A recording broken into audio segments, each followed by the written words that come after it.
The story continues with our nameless hero being teleported to a mysterious forest where two very round slimes spawn only for them to ambush him.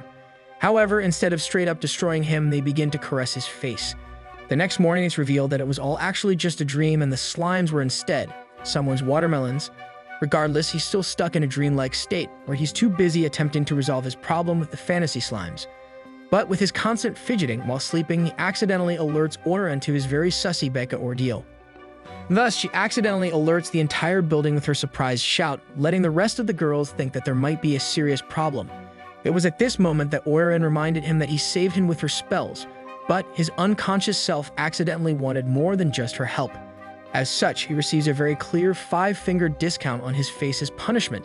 Suddenly, the door swings wide open, only for the head of the female-only household to appear, where she tells him she'll catch him up to date on what occurred. Nonetheless, the three head over to have some tea as they discuss the previous events, where we finally learn of our hero's name, Kim Yuan. However, Kim Yuan finds himself in a sticky situation, as he now owes the girls a baihulo, some repayment for their good deeds. As such, he's given the option of selling his birthday suit, just like the other girls, but he vehemently opposed the idea instantly. Lucky for him, he gets the second and final option, to which he learns he must be sent to the government. Thus, without any hesitation, he quickly opts in again on becoming a part of the baihulo group. He also continues on with some linguistic riz, claiming that he'll ask Oren to again take care of him fully. Nevertheless, some time passes, so he begins to be accustomed to the daily life of being a handyman. In truth, he actually lived a good life, due to every girl wanting to relentlessly help him. Most would even offer him a way to relieve some stress, if you know what I mean. However, Kim Yuan, being a nice guy himself, decides to deny every advance, but happily accepts every point he receives from charming a girl without even lifting a finger. Nevertheless, during one evening, he finally surpasses the 1,000 points accumulated threshold, so he whips out his magical menu to see if he could buy anything. While going through the forbidden game-like store, he finally finds something that catches his eye. He ends up finding the boundless magic book created over 1,000 years ago by the most charming demon lord of all time. Thus, he makes his decision to attempt and buy it, but it's revealed that the book will cost an insane price of 100,000 points. But things favor the bold, so we find out that the elf that sent him to this world has been busy watching him the entire time. As such, she decides to give him a one-time small gift to help him out in this new world. Within mere seconds, a system hint notification appeared, letting him know that any item he wants is discounted for the next 10 minutes. Kim Yuan then takes advantage of the amazing opportunity and quickly navigates back to the item.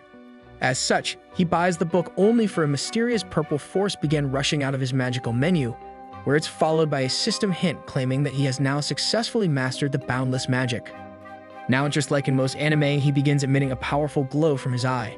Nevertheless, the next day he finds that the girls are even more dazzled with him, even with him just doing the most mundane activities. However, one day he accidentally drops and breaks a pot in front of a customer. The customer then becomes livid as he's paying for the attention of girls, while every other girl is too distracted by the sole presence of Kim Yuan. Thus, he gets up and threatens him by claiming he'll soon enjoy his swordmanship, only for Oren to interfere out of nowhere to save the day. But the devious old man would only let his beef pass if Oren drinks his sussy drink.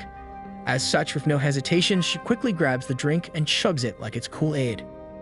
Afterwards, the customer returns with a grin, so he asks how much it would cost for him to buy out Oren for his pleasures. However, Oren rebuffs him, as she makes it clear that she only sells art and not her birthday suit. But we all know something bad is about to happen, since this dude looks like your typical ugly bad guy in anime. Meanwhile, 15 minutes later, inside Oren's private room, she finds herself feeling super weird, while simultaneously feeling super hot. Thus, she begins attempting to morph into her birthday suit, due to the intense heats suddenly overcoming her.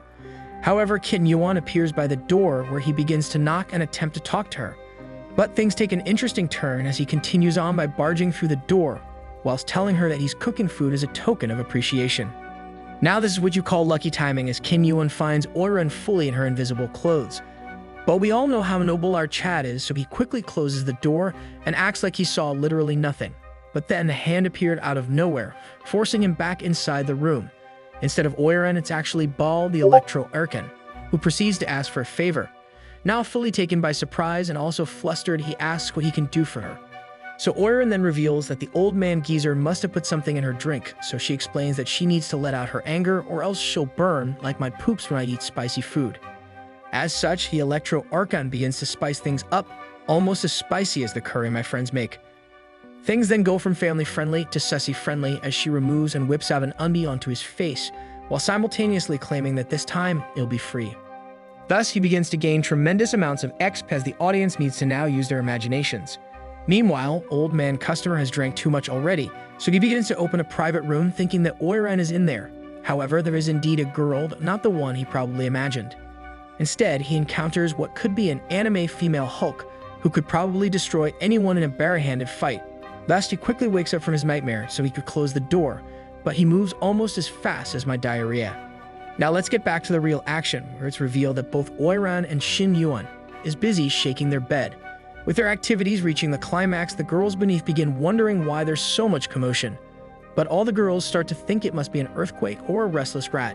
Meanwhile, Oiran is seen left in full bliss, as if she drank a full shamrock shake, where we also find out that this was her first time. Regardless, the two lovebirds end up finishing their business, where Kin Yuan ends up putting his clothes on again on top of his armor.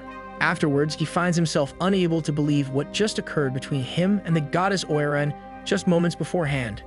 Nevertheless, they end the romantic ordeal by Oiran demanding Kin Yuan to not feel guilty, since at the end of the day, it's to be expected at the house of Baihuolo. But Kin Yuan just replies back by asking, why does she now have to seem so sassy?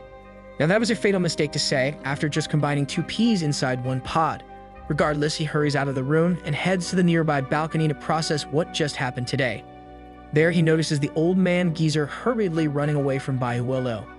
Now upon closer inspection, old man geezer looks exactly like anyone that enters my bathroom right after I dropped some bombs.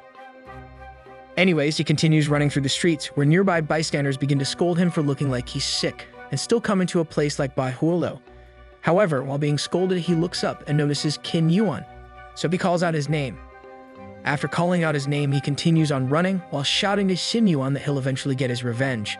Too bad though, since the old man accidentally helped him get with Oiran, so Kim Yuan did not mind the confrontation at all. Later, Kim Yuan heads to his room where he begins channeling his new powers, where a system hint reveals that his boundless magic skill has cultivated to the second level.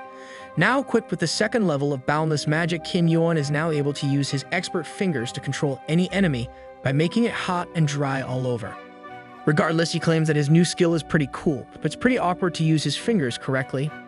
Fortunately for him, he notices a cat beside him, so it gives him the perfect opportunity to try out his brand new power. Thus, he flashes the finger sign at the white cat while simultaneously shouting, "Charm all living beings." It then turns out that it works perfectly well as the white cat proceeded to jump on him. It then dawned on him that if the effect worked so well on a male white cat, imagine the wonders it would do if it was applied to actual humans. As such, he heads out into town ready to use his newfound power.